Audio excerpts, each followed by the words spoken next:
Welcome to the Beyond the Bucket Show, a podcast centered around optimizing all lives' buckets. We all have buckets we are balancing: coaching, entrepreneurial ventures, family, passion projects, and health. Let's all take this journey together and become bucket fillers. And here's your host, Chris McSwain. Welcome back to Beyond the Buckets. Happy to have my guest today. He is the head of basketball for BASO, and that's Bay Area Sports Officials Association. And Scott Calvin, welcome to the show. Thanks, Chris. Great to be here. Appreciate you having me on. It's been quite some time. We talked about this maybe even last year, maybe even before that, to get you on the show, finally get you here, but it always works out in due time. So I'm really excited to jump into this conversation, but I want to first start out, you know how the show goes. I need a fun fact about you, something that most people, even if they know you, don't even know. Okay, I got two of them, if that's okay. One's good. Short. So first one is I am a member of the Church of Jesus Christ of Latter-day Saints, most commonly known as Mormons, right? So I served a 2-year proselyting mission in North Carolina. Oh, wow. For the church from, I'm going to date myself, from 86 to 88. So that's really where my love for basketball started. So what does that consist of? What did you have to do in that 2 years, in 2-year time period? So, you know, hey, I had the white shirt, the tie, the name badge, and the bicycle. So, wow. We literally spent a lot of time, you know, knocking on doors, peddling religion, right? Wow. Yeah. If you say it that way. I mean, it's better than that, but just talking with people about, you know, the church and the gospel. Right. And so it was really a great experience. It was not easy. It was tough. You're talking to strangers all day. You're knocking on doors in the Bible Belt. It seemed like every other door in North Carolina is a Baptist minister. So right. Yeah. I just want to talk with you and bash with you a little bit. And that was fun. Yeah. But yeah, it was a great experience, great learning experience. That was probably great for a great preparation for what you do now. Yeah, as officials. Absolutely. I always look back to that because it forced me to learn how to communicate with, you know, people that you don't know on a topic that a lot of people don't want to talk about. Right. Or if they do, they're very set in their ways. Yeah. And so anyway, that was. I love that. Well, I will say this too. My mom bought me a car when I was 16, a 1982 BMW, and that was actually the year that I was born. And so she was like, "I bought the car. You're gonna have to put gas in it." So she went and got me my first job, which was at the Winchester Mystery House, and I was a tour guide. And so I didn't know this, but this was actually preparation because I was actually kind of shy growing up. And now, you know, being forced to be a tour guide at such a young age, I had to memorize this script. And the book of the script was, you know, it was robust. It was an hour and 15-minute tour. That was like the perfect timing. If you can get an hour and 15, that's what you would strive for, because you have other tours coming behind you, and you also don't want to end too early either because you're going to be running up against the other tours. And it was just like hour 15. But I still remember the script to this day. It was, you know, welcome to the Winchester Mystery House. My name is Chris. I'll be your tour guide through Mrs. Winchester's wonderful but bizarre 142-room Victorian mansion.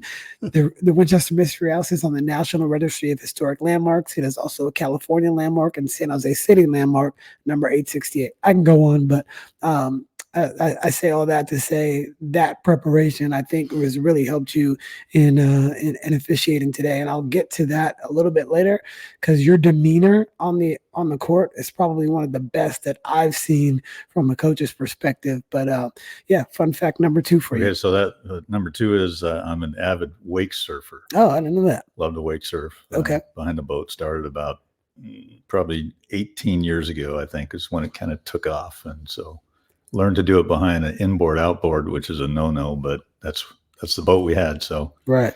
And you're really close to the propeller. Do you just use the rope to get you up, and then you can kind of just go from there? Toss the rope back in the boat and ride the wave. Wow. So, that's cool. I like that. Yeah. I tried to wakeboard and wake surf, but I just keep sucking down water when I'm coming, like, because you have to kind of let your body just take you. Yep. And I'm not that type of person where I can just let go in the water like that. But that's the most difficult part of both wakeboarding and wake surfing is getting up. Once you get it, it's like riding a bike, you know. But so the new thing is the foils under those boards. So we actually the guys I do it with, a bunch of buddies, we have a new foil this year, so we're going to try and get up on that. And what is the foil? Because I don't really know. So it's basically a small surfboard. It's about 4 feet long, and then it has a 28 to 30 inch shaft on the back of it with a foil that's underwater the entire time. So you're basically riding the foil in the water, not so much the board on top of the water. So you're floating above it. So haven't really tried it yet, but I think I have good enough balance. I think that's where I've been able to be a good wake surfer, is having good balance, that I should be able to figure it out after a few tries. Do you snowboard as well? I've not. No. Okay. No. I gave up skiing after I started officiating for fear of, blowing out my knees. Right. And not being able to work basketball because it coincides with the season. So. No doubt. Now tell me your background, maybe a 3-minute background story on you, just to give the people some context. Okay. So, born and raised here in San Jose, and Cupertino, Saratoga, Sunnyvale area. Yep. And played Little League baseball when I was a kid, and that was pretty much the extent of my sports participation. My dad was worked in heavy construction. He actually worked on the 280 project on the peninsula, and he also did a lot of property management type work on the side. So when I was about 7, 8 years old, he took me to work with him, and so that's kind of where my life, the path my life went. Yeah, was working with him on the weekends and nights, working on properties. And he was also a painting contractor. He taught me how to paint, and that's probably the best skill that I have, is being able to paint at this point. So spent a lot of time just working, and then he passed away when I was a junior in high school. Wow. So that forced, mom and my 2 sisters figured out a way to, I had to make some money. And so after graduating from Cupertino High School in 83, class of 83, I went to work for a painting contractor. And then not too long after that, got a job with Dunn Edwards Paints and worked there for 26 years. Wow. So never played basketball organized, just played pickup ball. And it wasn't until I served my mission, because I was assigned to areas in Chapel Hill in Durham. Oh, wow. Over half the time I was not there. A bad place to be. Yeah. I mean, and 86 was just a few years after Jordan or I don't know if he graduated, but left North Carolina. So we had 1 day off a week as a missionary, and we would do our laundry and then go and grocery shopping and then go to the church. And every LDS church has a basketball court inside of it, just about everyone. Yeah. We just hoop it up. Yeah. Why is that? I have actually known that. So it's called a cultural hall. So that's used for all types of activities. Most of them have a stage, the older buildings as well. Right. And so, back in the day, basketball was a big thing within the church. They would have like regional tournaments within the church. And so that's why most of them have courts inside. Wow. Okay. So that's where I started officiating, was actually at the church. With somebody tapped me on the shoulder one day and said, "Hey, come and ref this game with me." No idea what I was doing. Right. So, well, you would have fooled a lot of people, because I think are you 6'5" or something like that? Yeah, I was 6'4" in high school and totally uncoordinated. So like you have the presence of somebody that probably played, at your height. When somebody sees somebody 6'5", you're like, oh, he played basketball. You could just kind of assume that. But I'm glad we get to have the conversation to actually kind of know how you got to becoming, probably one of the better, not probably, one of the better officials in the entire area. Yeah. So then when I came back from North Carolina, I started watching games at Cupertino High School and a couple other schools around, and I was sitting across the table where the officials stand for pregame warmups, and I just had been watching them, and I tapped one of them on the shoulder and asked him, "Hey, how do you become an official?" And so he told me where to go to sign up, and that's what I did. So, wow. And what year was that? That was in the early 90s. So 92, Yeah. Wow. 92, 93. Sheesh. And so you were definitely officiating when I was in high school. And I know that Curtis Russell was definitely officiating too. Yes. And obviously he passed away a number of years ago, but I remember his guttural voice. McLean, you gotta. And do you remember when I started officiating? Yeah. A long time ago. And you and Curtis were very good to Nate Anderson. Yep. And you guys were really trying to, and Ben had started at that time, Abernathy. And you were really trying to get us to keep going. But Nate and I wanted to coach. Ben obviously has kept with it, and he's done a fantastic job. But I remember those days very well. I do remember when you came out and did that. Yes, I remember we had some clinics right here at Del Mar, and also I think over at Lee where you came and worked. So yeah. And so how did you? So you started with, what was the first organization that you were with, and then was PSI? No, PSI came later, right? Yeah, it was actually Fermar. That's right. Yeah, which was a mixture of Ferguson and Martin. Those are the founders of Fermar, and they supplied officials for multiple sports. And so I signed up with basketball with Fermar, and then in 2006, PSI Peninsula Sports took over the contract for the 3 leagues in Santa Clara Valley, and that's when Curtis and I had already been, pretty tight, and we had already been working games for the owner of PSI in Gilroy South down to Salinas and stuff. Off and on, not very many, but we got to know him very well. And Curtis was already an assigner. He had assigned for Fermar for 1 or 2 years previous to that. And so that's where we started together. Was Curtis said, I'll assign it and Scott needs to lead it. Because he needed, Curtis was the vinegar and I was the oil. Right. Right. So no doubt. He needed someone to be able to basically communicate with the officials. And so we came into that role together starting in 2006. Wow. And so what was it like assigning games back then? Because you don't have all the technology that you do now.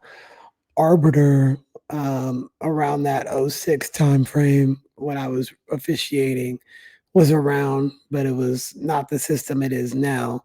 How was it trying to schedule games for all these people in your communication? Was via email, but also via phone and stuff like that. So tell me about that, because I'm really interested. Yeah, so we actually started with Arbiter. Arbiter was already a thing. Okay. And Mark Risley, the owner of PSI, was using it for multiple sports as well. So we started right in with Arbiter. It was a challenge, different than what we do today, because we had to get the schedules from each school. And at that point, Curtis and I focused on basically 50 some odd high schools in Santa Clara County. And so he was great at just getting on the phone, getting with the ADs and getting their schedules, including their tournament schedules, which changed, weekly. Yeah. So that was the biggest challenge, was getting the schedules, getting them put into Arbiter, and then starting to assign officials. And Curtis used to call me on a daily basis. Actually, he would call me like every other minute, it seemed like sometimes, but it was great. But he would tell me, all right, I got 150,000 assigned already today, kind of thing, as far as game fees, right? Going forward into the season. So he took a lot of pride in putting those green lights on the accepted games on the officials and getting the games, loaded. So it was a huge monumental task. Today, we actually have the schools upload all of their schedules into Arbiter, except our tournaments. So when a school puts in a game, they're always going to be the default home site. And so tournaments are always TBA versus TBA, unless we know the brackets. So we'll load the schedules for the tournaments, and the schools will load their league schedules or their non-league home game in December, right? Kind of thing. So we ask them to do that, and then so we still have to follow up on them, trying to get them to do it. Some athletic directors have already loaded next seasons into Arbiter, which is good. But we still have to follow up and then getting them to get everything in there so we can start assigning, more than a few days out. We try and assign a month or so out at least. So. Right. And it's funny you say that because I remember Curtis would call and say, "You didn't accept the game yet." And I'm like, I'd have him check the email. Oh, it wasn't like your email was like on your phone as much as it is now. Right. It was like, well, I haven't even seen it. Accept the game. So, but yeah, he was relentless with that for sure. Yeah. He would actually call and say, "You want me to accept it for you?"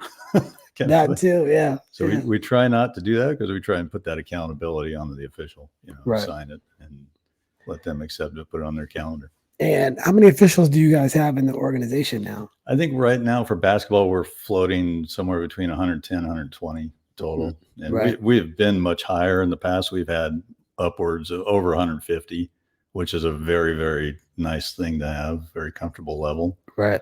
But every year it's a struggle to get every game filled. Yeah. No doubt. And so those that don't know, Scott and Mark, whenever we run a tournament, we go directly to them, and they do a fantastic job of just making sure that the officials are all there. And we've had no problems at any of the tournaments that we've run because you have really high level officials, guys that have been seasoned, and even the young people, you guys take your time to make sure that they are very, very present and aware and, just know their limitations, and they do a good job too. But so we have to project how many games that we're going to have. And then we send to Mark, all right, here's the projected games. Obviously we don't know who the teams are going to be because it's a tournament.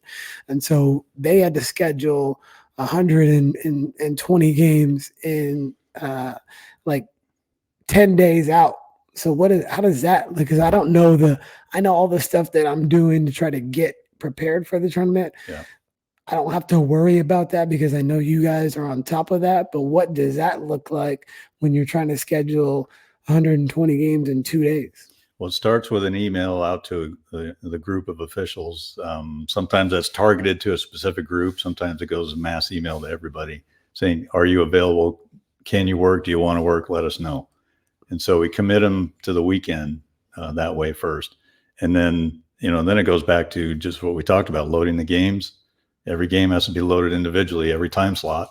Wow. And then we try and link those games together in 2, 3, 4, 5 packs, whatever it is, and then make those assignments based on availability of the officials that respond.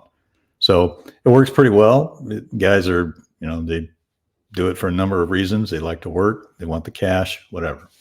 So that's pretty much how Is there an app now that they can look at on their phone from Arbiter? Or? Yeah, Arbiter Mobile has an app that it will send you a text or an email immediately as soon as that game is assigned to you. And you just log in and you can accept it right from the app.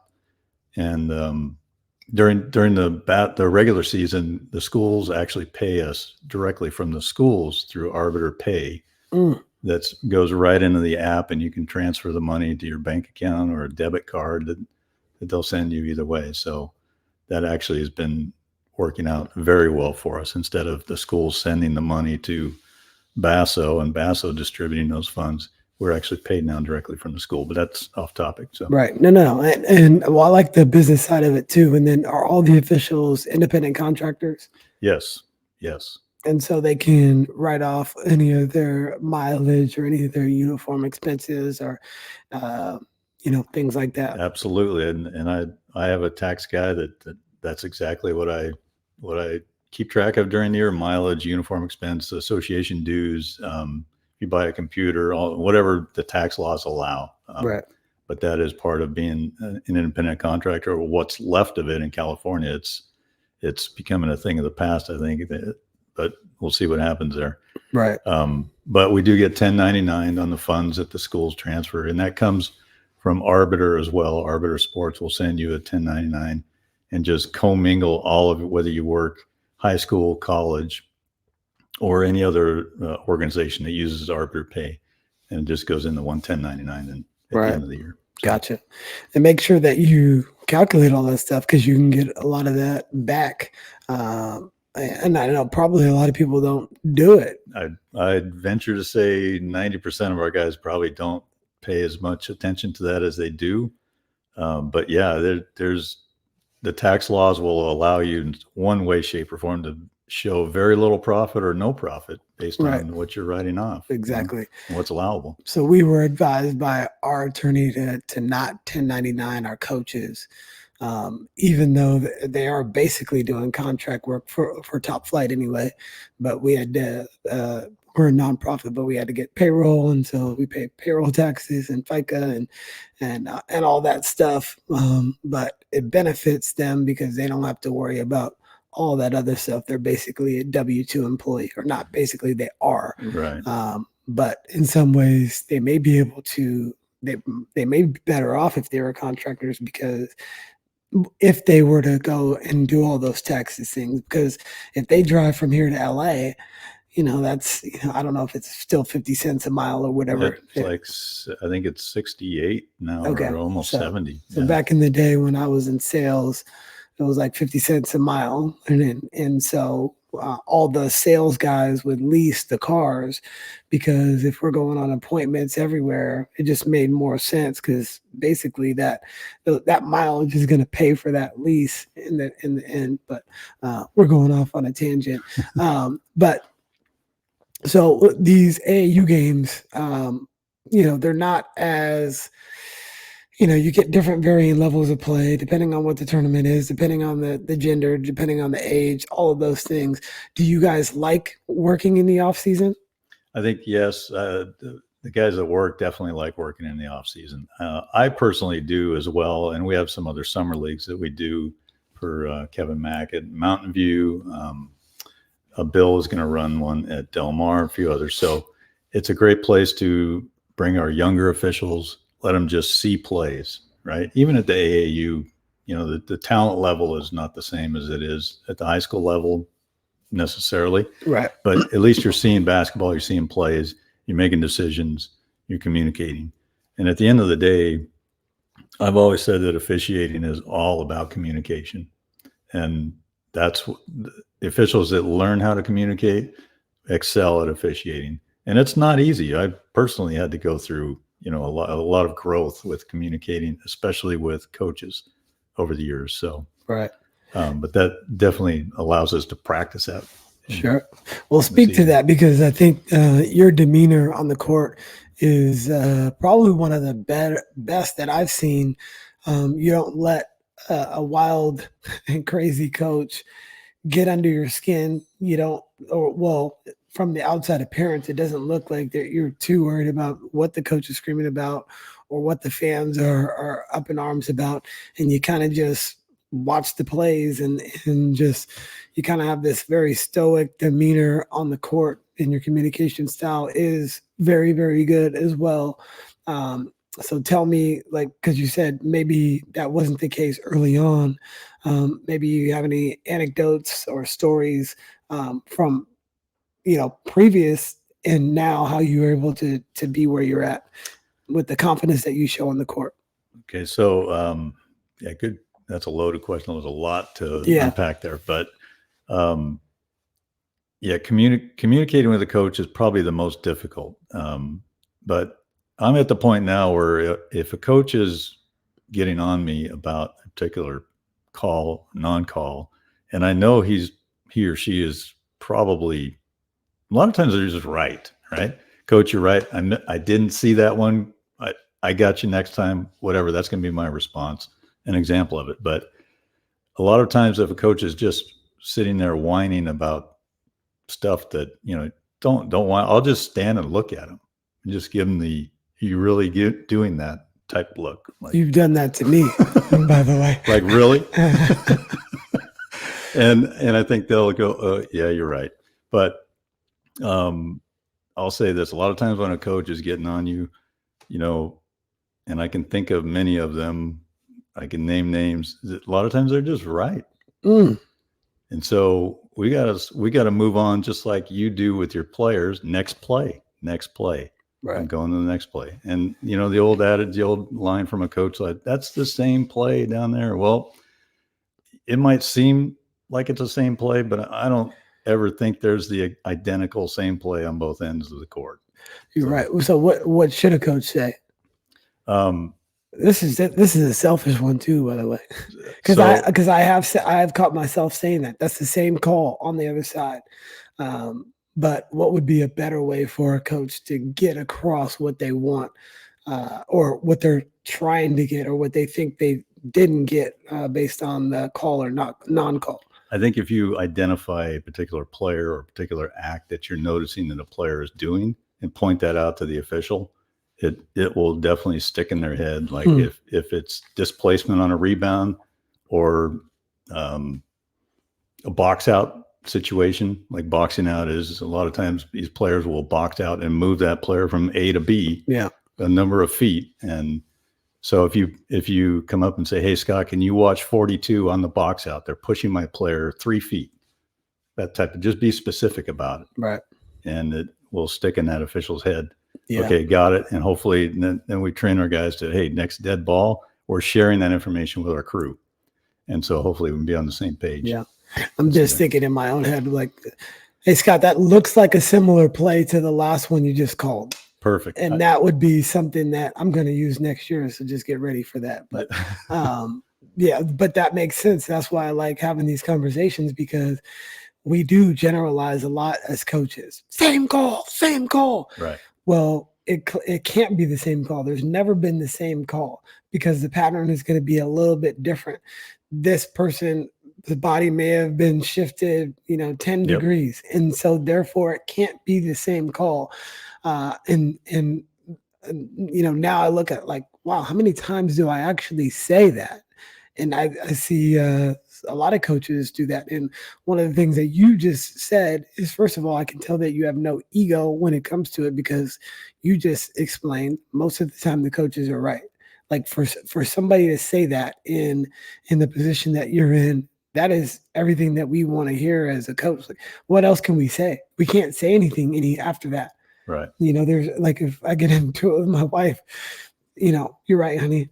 No, you're right. You're 100% right. There's nothing that there's nothing that she can say after that. And I think that is a very good point. Like, sometimes you might just be wrong, and people are, especially these days, don't want to be wrong a whole lot. That's correct. I think you also have to put it in context where we understand as officials that yourself as a head coach or a head coach, and obviously the fans are 90+% of the time watching the ball handler, right, and not the defender. And I know you've talked about this on your podcast before. Yeah. We're trained to referee the defense. Yes. So if it's an over the back call or whatever, we are looking for displacement from the defender or the rebounder. Right. So if that's not happening and you think it is, even though there may be contact, or if you've got we've had some great examples, especially on the girls' side recently, with a very tall player just reaching over the top of a smaller rebounder who's trying to box out, and you got a total mismatch. I get it. I'll walk into a free throw lane to administer a free throw and tell the shorter player who's guarding Quinn over at Branham. Yeah. Right? And that's a tough matchup It today is. for you, right? Just keep fighting. And may have just displaced Quinn, 2 or 3 feet, whatever the case may be. So try and encourage players like that to keep fighting. But just lost my train of thought on that. But as you think about that, which South Bay league has the most animated coaches? Good question. I'm going to say Santa Clara Valley League in the De Anza division. Really? Both boys and girls side. Yeah. The West Catholic League, I mean, you got, you calmed way down. You've gotten way more mature in your days of coaching. So, Thank you. But, I always like to point out, Sue Phillips at Midi. When she yells about something, damn it, she's right? Hand checks, whatever. It may be something so quick that it's too late to put a whistle on it. Sorry, Sue, I'm not calling that. It's too late. Can't do it. Right. And she'll sit right down. But she can be animated. She can get on a crew. Even in this year's state championship game, she got on the crew hard. Right. That was a Southern California crew. And I think they struggled in the first half, but she was on them hard. And they did a pretty good job of trying to deflect that. But anyway, but Santa Clara Valley League, boys side, girls side has a couple of coaches that will get on us. Right. And stomp some feet on the sidelines. And I have a good enough relationship with them where, they'll get on me, but it doesn't, they know that, okay, I got to stop. Yeah. Right. Why do you think coaches, I have my theory and I'll give you my answer right after, but why do you think coaches get so animated and passionate about certain calls? Trust. I don't think they trust certain officials that are making or not making that call yet. And that's where our officials as a whole, it's interesting because I get all the phone calls. Okay. Ask my wife, my dear wife, Cynthia. She's great. She'll tell you that I spend more time talking on the phone about basketball than talking to her, but she's a great support to me and allows me to do this. But talking about the coaches getting on our guys, it's interesting to see the officials that say they have a problem with this coach. This coach always yells at me when the next official coach doesn't yell at him. And I think it's just literally a trust factor from the coach's eyes about a particular official. Right. And, they see the same officials, a number of times per season, just because that's who you're going to see. And so eventually I think it gets better where they'll trust them. But initially I think it's just trust. Good answer. I think from a coach's perspective, we have put a lot of it is probably pride. So we as coaches, we have put hours and hours of preparation into these games. You're talking about all summer. You're talking about all fall, and then you get to the winter season. It's time, energy, effort, all towards these games that mean everything, but also mean nothing at the same time, as far as the grand scheme of the score of the game of life. And if this team beats us by 2 points or 1 point, or you win by 20 or you lose, whatever, it really doesn't mean anything. The experiences that the young people have that are playing, that's in the values that you can place because of playing this game of basketball is something that I think is we need to think about more as coaches. Why are we doing this? It's because of the experience that they have to do it, and it's fun. But the ego part comes in because now we have a arbitrary figure in our eyes, maybe deciding the game. And to your trust point, we may not trust them at that point to make those sort of calls, or if we feel like we're being cheated because we put so much energy, time, and all of this to this game. That's the reason why you see us start to, be dramatic or have some antics and things like that. And it's prideful because we practice every day for 2 hours. What are we doing in practice? And then sometimes our team doesn't do what we've been really working on. And so it's a pride thing. It's like, well, maybe I can help us shift the game if, maybe I get on the official or potentially blame somebody else for our shortcomings because we can't handle the ball or we can't rebound or we can't make a shot. And so I think a lot of it has to do with pride. And, you talked about me calming down over the years. And it's because I have a lot more perspective. I've been doing it for 20 years. I had varsity coach for 11 years now. And you see the things that are important. It's your family, your friends, your loved ones. You start to think about that stuff a lot more. So these wins and losses don't really matter as much as we think they are. Because if you ask me 5 5 years ago, like if I lost a game, like I would be thinking about that for a whole week. And now once I park the car in the driveway, I don't want to think about it after that. But I may take some time that night to decompress. So I'll stay in there. There's times that I've stayed in. The game ends at 9:00. I'll be in there till 10:30, 11, because I need to get it out my system. But I understand once I leave that gym or once I get home, like I got to move on. You can't hold on to that sort of stuff. So I think your point to trust is key. And I think from a lot of coaches' perspective, it's pride, because we're putting that product out there and we're not actually the ones performing.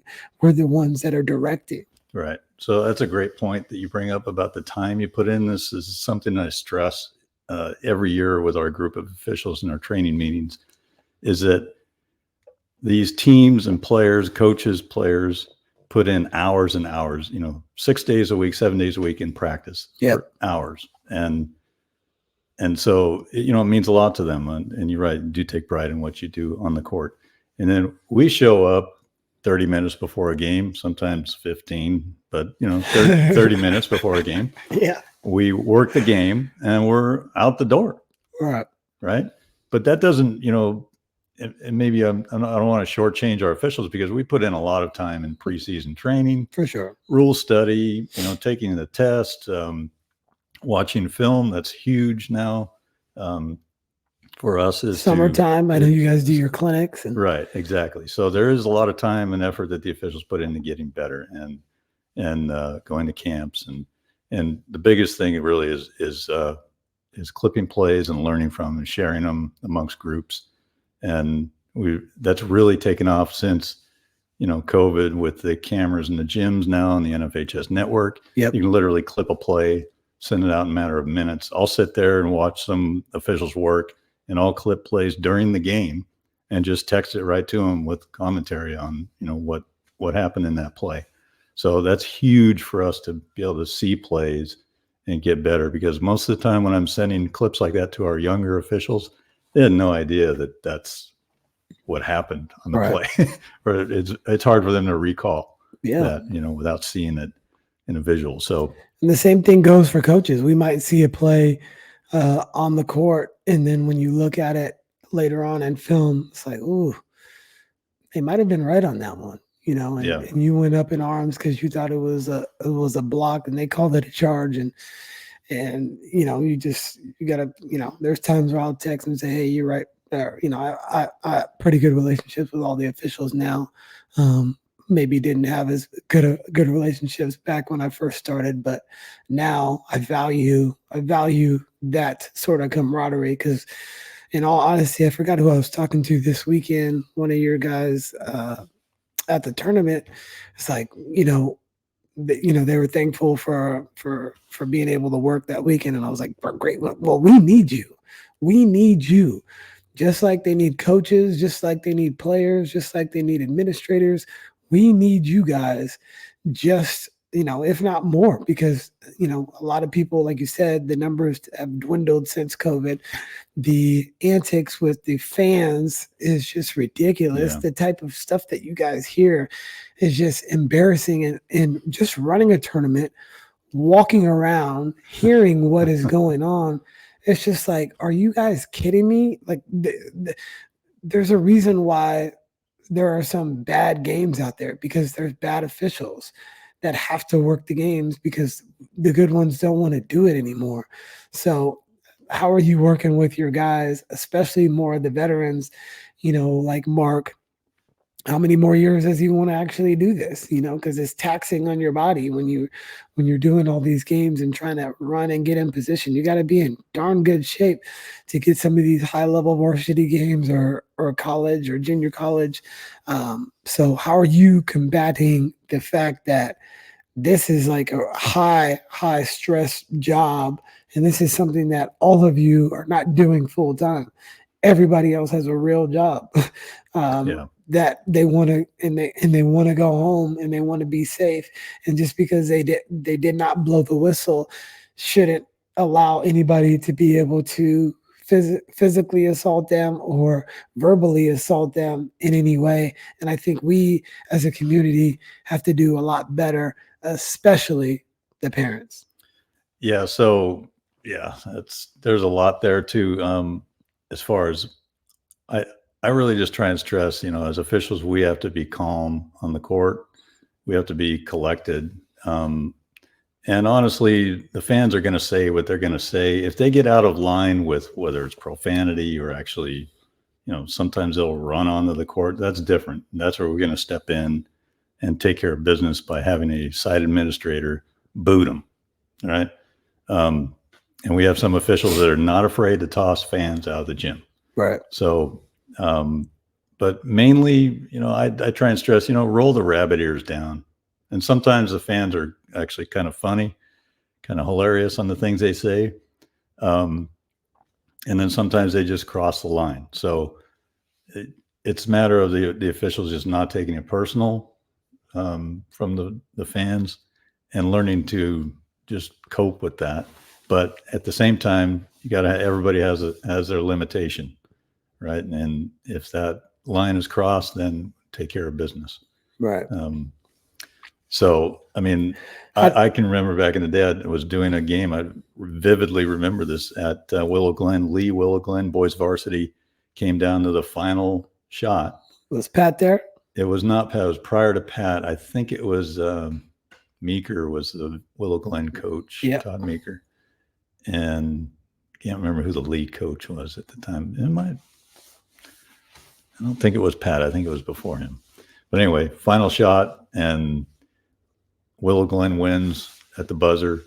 My partner and I are walking out in the parking lot, and there's a group of fans just berating us all the way out to our cars. And one of the groups actually followed me out of the parking lot in their Toyota Corolla, I'll never forget it, with fake police lights in their windows and turned them on. They had the red and blue lights flashing at me behind my car and following me down the street. So I'm cruising down Kirtner Avenue. I'm like, well, I'll just drive down to the police station. It's about 3 miles up Highway 87.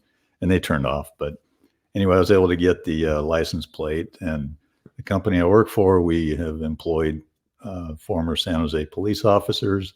So I turned in the plate. They paid them a visit in their driveway.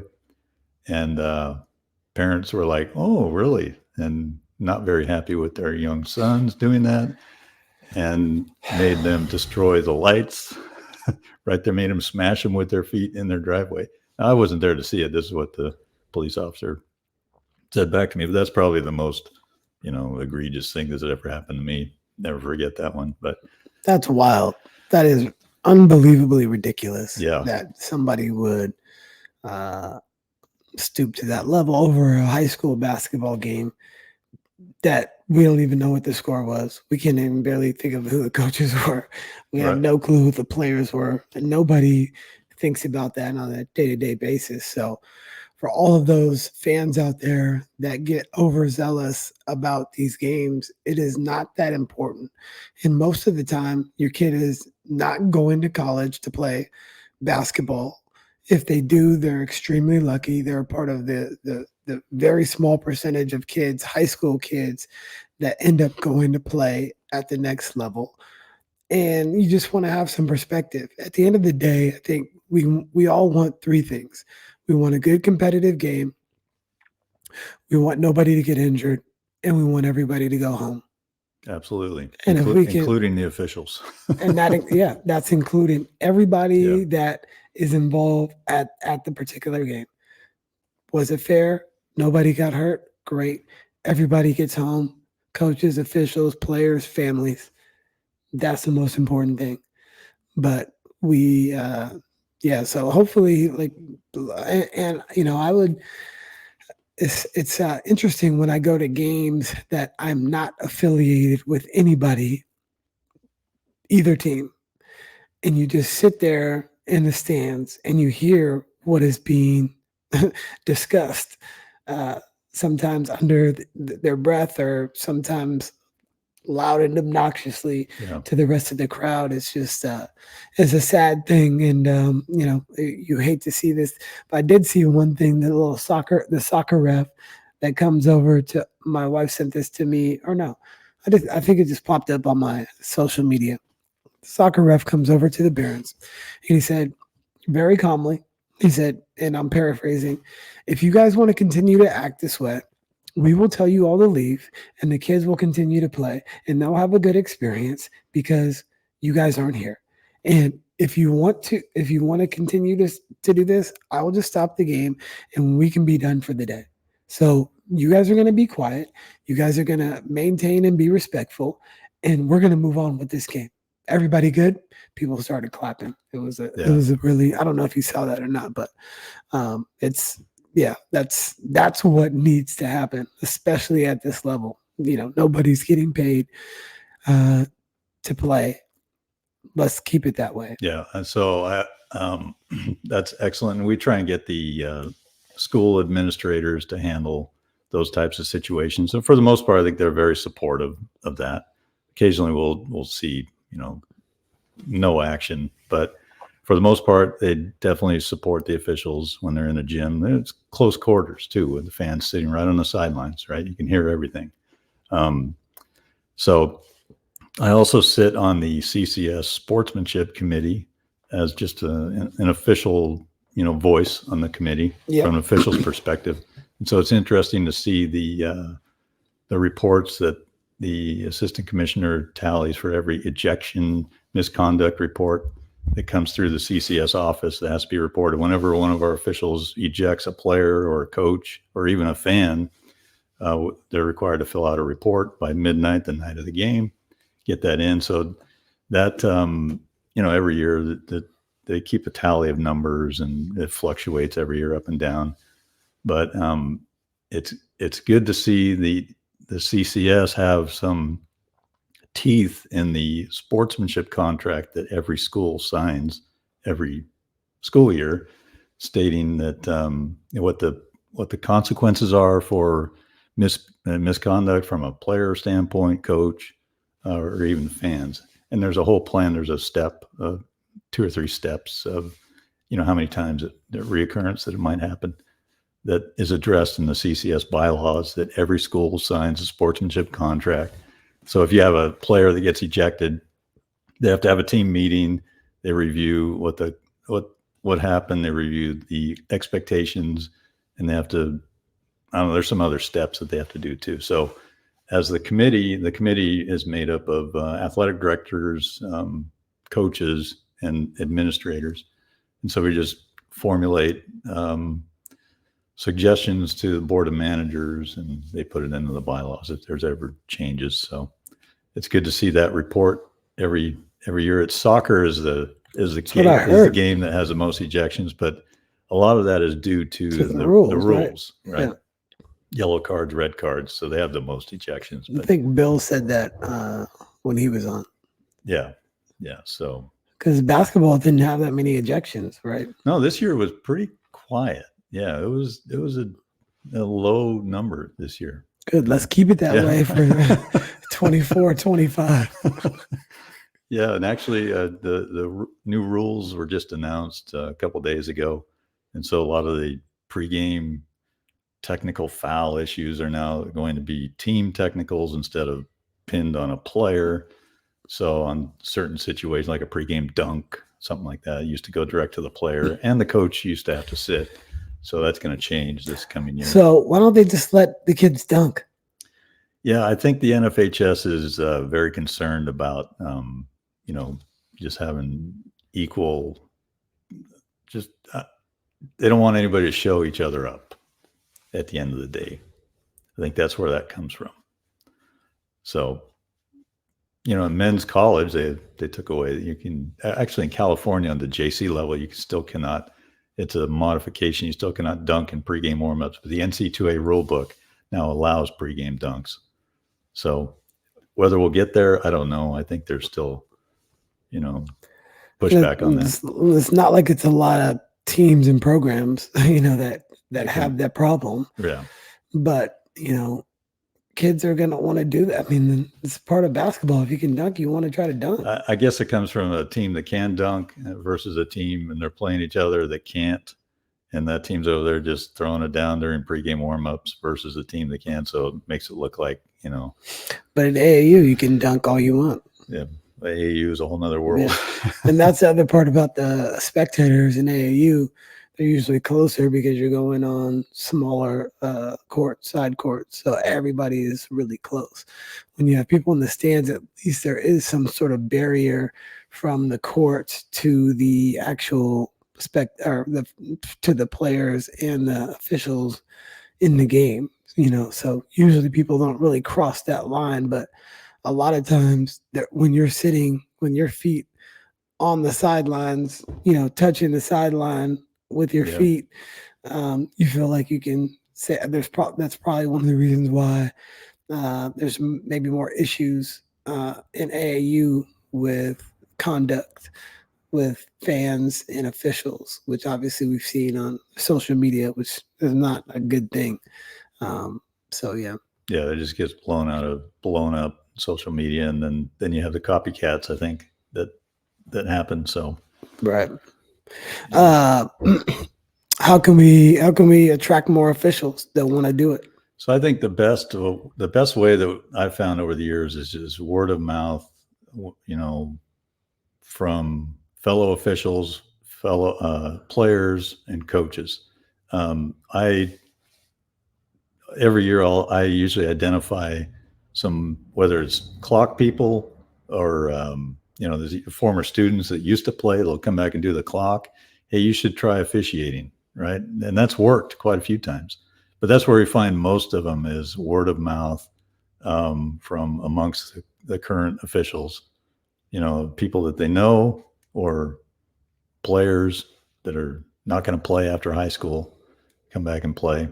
That's really the best. I mean, everybody's tried putting up flyers in the school hallways, and just I've never seen any response from that necessarily. But the CIF and the CCS on their websites do have links for people that are interested, and we do get hits on those from people that say, "Hey, I want to officiate." So that goes into a database, and when basketball season rolls around, they're going to get an invite and see if they show up. So the issue is most of the time it's forgotten, and then I'd like to do it, but is there a follow through? So it takes follow through from our standpoint, or to get back to those people. That's where our parents, if you want to go referee games, why don't you help them out? I think if you want the game to continue to go on the way it has, we need quality officiating, because it's at it's what we need for the game to continue. Talk about the management piece of what you do. What are you guys doing specifically? I know you guys do clinics and educations and things like that, but break it down for the people to what you do specifically to really help them gain knowledge of their craft. Okay, so that starts in the summertime, where we have our summer leagues, and in the fall is where we really hit it hard. In October with our training meetings, we'll always have a new rules meeting where we'll do the presentation on the rules and discuss that in depth in the case plays, and obviously this past season with the most major rule changes we've ever seen in the NFHS happened this year with the 5-team fouls per quarter. So we hit that hard in the fall. We have on-court clinics for our 1 to 3 year officials, and we do that in October as well. Get them on the court and scrimmages and let them blow the whistle. This year we had about 12 new officials that showed up, and I think 8 of them had never had a whistle in their mouth. So it was, a challenge for them to go out and actually know when to blow the whistle. Right. And we teach them the mechanics, positioning, what their areas of responsibility are, that type of thing. And then specifically, then it really comes down to assigning and putting, trying to put the best crew, if we can, on a particular game. We need to have a leader, and then we can put a less experienced official with that. We call them an R, a referee. How do you identify those games?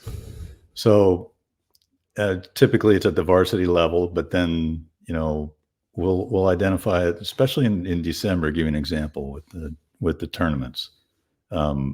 Mark and I will look at the tournaments, and I always tell Mark, you need to assign this tournament from the championship game backwards, and make sure that on that Saturday night at 6:00, that game is covered with at least one experienced official, and maybe a younger guy that's up and coming, so to speak. And so try and assign that from, the championship game backwards. So it's literally we'll look at the league, what league they're in. And, we have to put our more qualified officials on the so-called higher level games. We just have to do that, but we try and mix them in. I'll give you this statistic. When Curtis and I started assigning in 2006, the West Catholic League was assigned by just a handful of officials, probably 15, 18, maybe 20 guys were working every West Catholic game. And we quickly said, we've got to grow this. So within a couple of years, we had that number well up over 40. And I think up today, I think we're probably about 80 of our guys will work a West Catholic game or 2 or 3 or 4 during the season. So giving them that experience. Right. So that's why. So one of the officials comes up to me. He's like, "You blocked me. I didn't have any of your games this year." And I'm like, "No, I've never blocked anybody, and you can vouch for that." Yeah. But I've never blocked anybody, even the officials that I may not trust, or that have, I felt may not have given us a fair shake.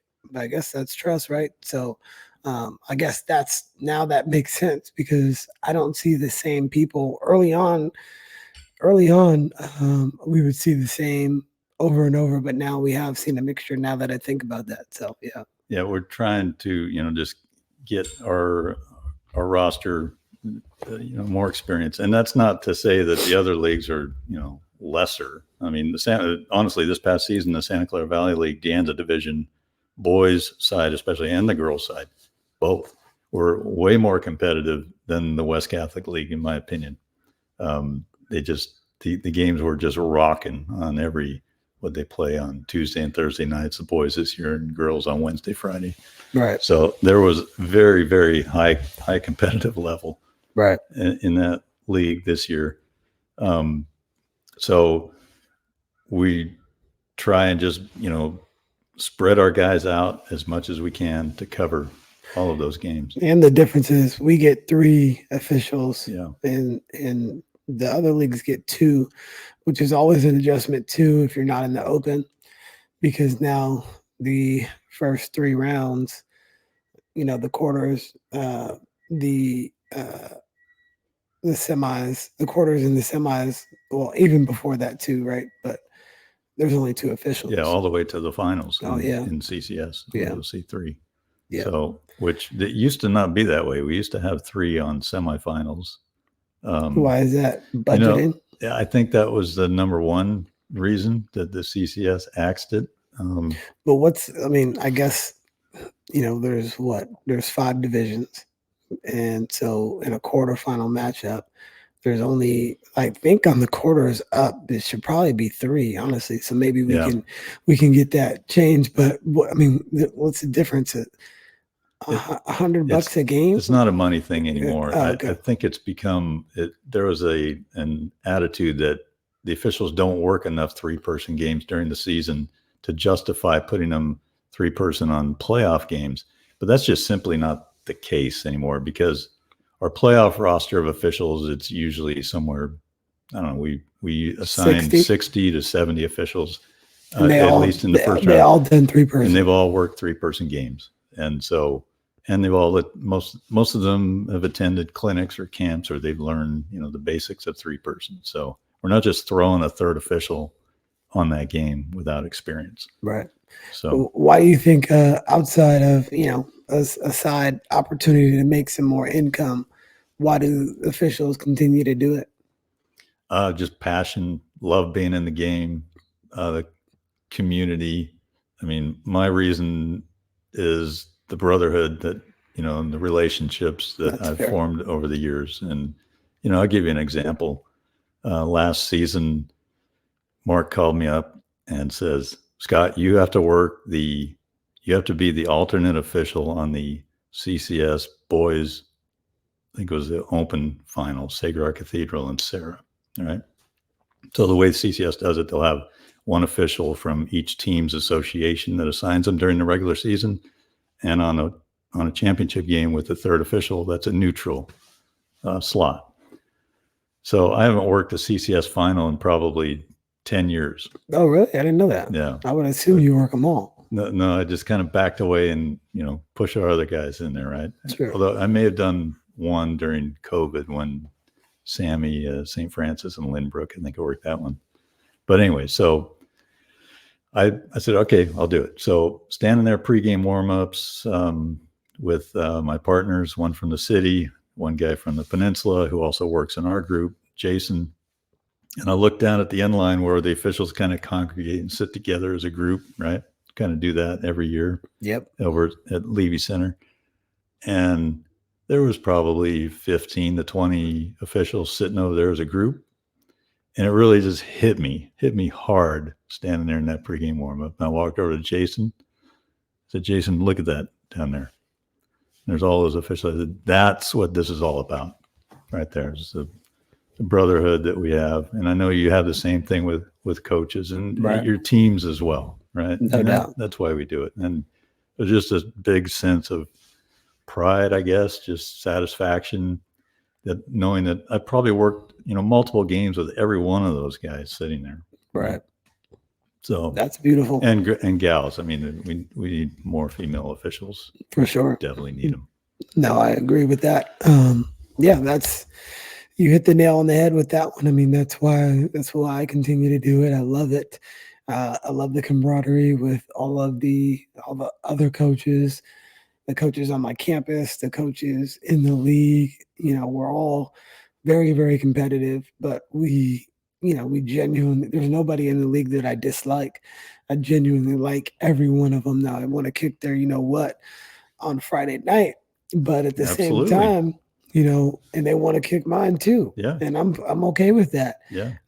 But after you shake hands, and if we're the better team, we're the better team. If they're the better team, they're the better team. And you just live with it, whatever the result's going to be. Obviously, we're all going to practice and prepare to the best of our ability. But yeah, there's nothing like that. And then, the I know you guys do a little barbecue at Mark's house, and a lot of our coaches will get together and we'll talk about basketball and stuff like that. So yeah, it's just really it's a people driven industry. Absolutely. Where you have to be in community with one another. And if you're not, you're probably not going to be very happy, and you're probably not going to want to do it for very long. And so that's a perfect answer to the question of why you continue to do it is just that unity. And I do see that. I see you guys on the baselines at those top notch games. And I think that's a beautiful thing. Yeah. The support amongst the guys is nothing like I've ever experienced. It really, I think definitely keeps me going. I just want to see all of our officials, excel. Everybody that worked this year had a successful season, in my opinion. And, nobody's out there trying to, do something wrong or, everybody's trying to get better and everybody's at a different level. Right. And we see that on our roster. We know who can handle what game, who can handle what partner. I mean, we have to literally assign a game based on who's working with who. Yeah. And, it's like you say, it's people business. And so, and then we also have to look at that game and think, okay, can this official handle, Chris, or can this official handle your opposing coach that night, whoever that might be, right? Because, and this is giving our secrets out, but we know the people that can't handle us. We know it's a feeling, it's a sense, whatever you want to call it. Like we know, and we know. and the coaches in our league now, they know who they can get on, and that's the hard part. When I talked to Izzy about that, but and he was talking about stick up for your brother or your sister, no matter what. And so you guys are that crew. And so, like, switching when you probably shouldn't, when you normally wouldn't switch, just so you could take the brunt of the sideline where the coaches are at. So even if you're in the 3-person, obviously, based on whatever the movement is, the rotation, the lead, yeah. But you may not change positions, so you can keep in that center position. You might tell your partner, hey, just keep me in the center, back up if you can get, if you're at midi, you can't get depth on the sideline, but it's just, that makes sense to me. But I know, and I know you guys know now too. So it's it's a challenge. But we know who as long as we got a leader on the crew, we're going to be good. I can give you numerous experiences of, sticking up for my partner and my partner sticking up for me based on what a coach's interaction. Right. Just a few years ago, I'm working a game, and my partner made a call. Well, I don't even remember the call. All I remember is a coach saying, "Oh man, we are not here for that. We didn't come here for that." That's what he said. So I immediately stuck him with a T because I thought that just crossed the line. It was questioning the integrity of my partner. I'm not going to let you do that, and I happened to be standing right next to him. And he was walking around the bench and the whole thing. Yep. So that's where I stepped in and just took care of my partner on that one. But, well, I've done it. We'll try to play you guys against each other too. Yeah. Like, oh, Scott, he's killing us today. You got to help your partner. You got to help him out. You got to help him out. Can you guys switch stuff like, Yeah. So, okay. What's your 60-second pitch to anybody that's interested in officials or being an official? Contact somebody that myself, Mark Gray. We have a whole list of guys. Izzy's another one. Dave Janikian. We've got all kinds of Nate Ramazani. We've got Ryan Skates. I could go right down the list. Contact us. We've got multiple opportunities to get officials on the court this summer and even in the spring. So it's a great way to stay involved in the game. So I highly recommend it if you love the game. We will, don't worry about rules knowledge. We'll teach you that with some reading on your own, obviously. Just be willing to learn. Be willing to learn. And, we'll teach you the mechanics and teach you to get your eyes off the ball and onto the defender. Right. And that comes with just experience on the court. Love that. So all of you officials out there, you say I haven't brought on enough officials. The last 2 episodes have been with officials. We've had a number of them on already. Is there another official that I should bring on the show? So I was going to mention this. I also serve in the CCS as the liaison to the state assigner for NorCal's, Harry Schrouth. Okay. And so I also help him assign the tournament. And I'm also the one for the CCS to gather nominations for the officials that are going to work in the NorCal tournament. Okay. And so I gather those from the neighboring associations and I nominate them from our association as well. And so he would be one to have on the show. He worked, I believe, into the Division I level back in probably the 80s. Okay. So he's, heavily retired, but he is. Is Harry local? He is in Oakland. Yeah. Okay.